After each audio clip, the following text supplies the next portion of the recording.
Hello students, welcome to all of you in this session. We have discussed the basic concepts of work measurement. Then we discussed the various techniques of work measurement techniques. Then we have discussed the performance rating and various work measurement allowances in to perform the work, right? which is called time study allowances, right? તો આપણે ગયા સેશનમાં છૂટછાટો વિશે ભણ્યા time. Okay, તો આજે આપણે જેટલી પણ આપણે ગયા સેશનમાં પ્રીવિયસ સેશનમાં જેટલી પણ ટર્મ્સ જોઈ, જેમ કે પરફોર્મન્સ રેટિંગ છે, ઓબ્ઝર્વ ટાઈમ છે, સ્ટાન્ડર્ડ ટાઈમ છે, ઓકે, એટલે પ્રમાણિત સમય, એનો આપણે આજે ન્યુમેરિકલ સોલ્વ કરીશું એના ઉપર. તો પહેલો જે ન્યુમેરિકલ છે સ્ક્રીન ઉપર તમે જોતા હશો, તો અવલોકન સમય 20 મિનિટ, રેટિંગ ફેક્ટર 1, કન્ટીજન્સી છૂટ 5%, સ્ટાન્ડર્ડ ટાઈમ શોધો. Find the standard time, right, એટલે પ્રમાણિત સમય શોધવાનું કીધું છે. ઓકે, તો અહીંયા આપણે ઓબ્ઝર્વ ટાઈમ આવેલો છે, અવલોકન સમય 20 મિનિટ, રાઈટ, અને રેટિંગ ફેક્ટર પણ આપ્યો છે 1. તો ફર્સ્ટ ઓફ ઓલ આપણે સ્ટાન્ડર્ડ ટાઈમ એટલે પ્રમાણિત સમય શોધવા માટે મૂળભૂત સમય એટલે બેઝિક ટાઈમ હોવો જરૂરી છે. બેઝિક ટાઈમ શોધ્યા પછી જ આપણને પ્રમાણિત સમય મળે છે, રાઈટ. તો મૂળભૂત સમય શોધવા માટેનું આપણે ઇક્વેશન આગલા સેશનમાં પણ જોઈ ગયા. ઇઝ ઇક્વલ ટુ મૂળભૂત સમય એટલે basic time is equal two, or we can say normal time, is equal to observed time multiply by rating factor. Rating factor मतलब rating factor divided by standard rating, right? તો અવલોકન સમય અહીંયા આપ્યો છે 20, અહીંયા તમે જોતા હશો અવલોકન સમય 20, તો અહીંયા અવલોકન સમય 20 મલ્ટીપ્લાય બાય રેટિંગ કેટલો આપ્યો છે 1. નો મતલબ આપણને પર્સન્ટેજમાં લખીએ તો 100% લખે, રાઈટ. રેટિંગ ફેક્ટર 1 આપ્યો છે એટલે 100 rating divided by standard rating we have taken as 100, right. standard rating આપણે હંમેશા 100 લઈશું. તો 20 મલ્ટીપ્લાય બાય અવલોકન સમય મલ્ટીપ્લાય બાય રેટિંગ એટલે 100 ડિવાઇડેડ બાય સ્ટાન્ડર્ડ રેટિંગ એટલે આપણે 100 લીધું, રાઈટ.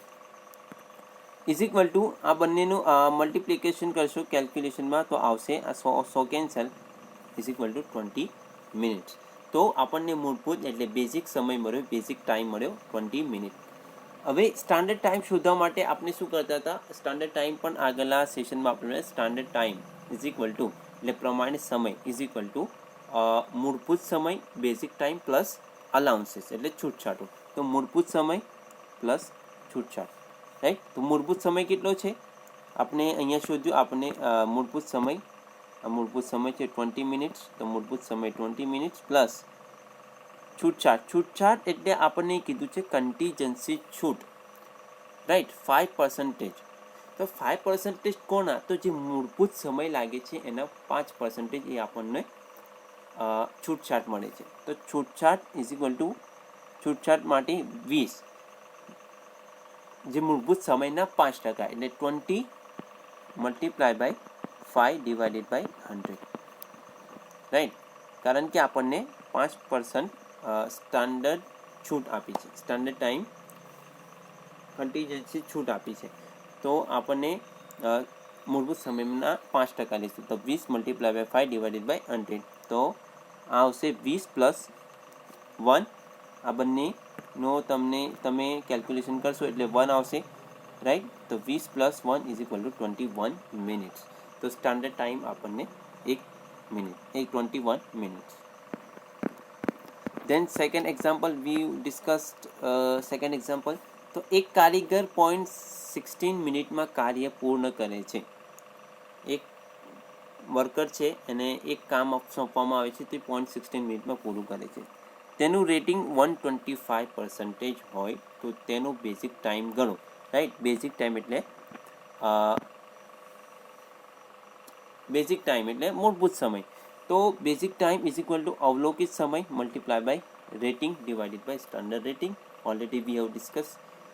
તો પ્રમાણિત રેટિંગ આપણે સ્ટાન્ડર્ડ રેટિંગ આપણે 100 લઈશું. Basic time is equal to અવલોકન સમય કેટલો છે 0.16 છે, મલ્ટીપ્લાય બાય રેટિંગ કેટલું છે 125 ડિવાઇડ બાય સ્ટાન્ડર્ડ રેટિંગ કેટલું લેવાનું 100. ઓકે, તો અવલોકિત સમય 0.16, રેટિંગ ઇઝ ઇક્વલ ટુ 125 અને સ્ટાન્ડર્ડ રેટિંગ એ આપણે લીધો 100. રાઈટ. તો આનું મલ્ટિપ્લિકેશન કરશો આખા ટર્મનું તો આવશે 0.20 મિનિટ. રાઈટ. હવે સ્ટાન્ડર્ડ ટાઈમ શોધવા માટે આપણે જોઈ ગયા standard time is equal to basic time વત્તા છૂટછાટ. તો બેઝિક ટાઈમ આપણે કેટલો આવ્યો અહીંયા 0.20 મિનિટ. બેઝિક ટાઈમ વત્તા છૂટછાટ કેટલી આપી છે 0% છૂટછાટ આપવામાં આવે તો પ્રમાણિત સમય કેટલો થાય. આગળ કીધું છે જો 0% છૂટછાટ આપવામાં આવે તો આપણને પ્રમાણિત સમય શોધવાનું કીધું છે. રાઈટ. તો 0% છૂટછાટ આપવામાં આવે છે પ્રમાણિત સમય આપણે ઓલરેડી નો પ્રમાણિત સમય એટલે standard time is equal to basic time એટલે મૂળભૂત ટાઈમ વત્તા છૂટછાટ. તો basic time we have already fine 0.20 plus છૂટછાટ કેટલી આપે છે 0. તો આ બંનેનો સરવાળો કરતાં આપણને 0.20 મિનિટ જવાબ. It is standard time. then finally we discussed another problem. તો નીચે દર્શાવેલ એક સાયકલ માટેના ડેટા પરથી સ્ટાન્ડર્ડ ટાઈમની ગણતરી કરો. we have find the standard time below the data for loading time 3 minute, machining time 8 minute, unloading time 1 minute, inspection time 2 minute. Overall cycle rating is equal to 110. Overall allowances is equal to basic ટાઈમના 10%. Right. Overall allowances જે છે એ basic time જે આપણે ગણતરી કરીશું એને 10% લેવાનું છે. તો આપણે જોઈએ કુલ સમય અહીંયા આપણને જુદા જુદા એલિમેન્ટમાં આપ્યો છે. Loading time, machining time, unloading time, આ દરેક ઇન્સ્પેક્શન ટાઈમ આ બધા જ રીડિંગ લીધેલા છે, ઓબ્ઝર્વ કરેલા છે. તો એનો આપણે બધી જ એલિમેન્ટનો આપણે એડિશન કરીશું, સરવાળો કરીશું. તો જોઈએ આપણે અવલોકન સમય આપણને મળશે. તો અવલોકન સમય કુલ અવલોકન સમય લોડિંગ ટાઈમ વત્તા મશીનિંગ ટાઈમ વત્તા અનલોડિંગ ટાઈમ વત્તા ઇન્સ્પેક્શન ટાઈમ. ઓકે, તો આ બધાનો સરવાળો કરતાં loading time 3, machining time 8 minute, machining time 8, unloading time 1 minute, unloading time unloading છે અને ફાઇનલી ઇન્સ્પેક્શન ટાઈમ 2 મિનિટ જે અહીંયા આપ્યો છે. આ બધાનું આપણને એડિશન એટલે સરવાળો કરતાં આપણને મળશે 14 મિનિટ. તો આપણને આ મળ્યો અવલોકન સમય. હવે સ્ટાન્ડર્ડ ટાઈમ શોધવા માટે આપણે પહેલું બેઝિક ટાઈમ એટલે મૂળભૂત સમય શોધવો જરૂરી છે. તો બેઝિક ટાઈમનું આપણે ઇક્વેશન ઓલરેડી નો is equal to basic time is equal to અવલોકિત સમય મતલબ ઓબ્ઝર્વેશન સમય multiply by rating divided by standard rating.